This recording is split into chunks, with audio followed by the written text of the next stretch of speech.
La Sociedad Ateneo Musical de Cocentaina amenizó con música en directo los 3 días de la Fira de Tots Sants en un escenario instalado frente a su sede, en una carpa en la calle Ausiàs Mas.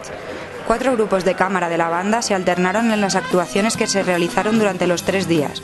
La carpa, instalada junto al centro de información de la Fira, albergó también una muestra de instrumentos musicales de viento y percusión. La sede de la banda y la escuela de música se abrieron al público y albergaron una exposición fotográfica en la que se recordó la trayectoria de la entidad musical durante su primer cuarto de siglo de existencia. En el local de ensayo se pudieron presenciar varios documentales audiovisuales para dar a conocer la historia del Ateneo y de las actividades realizadas durante todo el año 2010.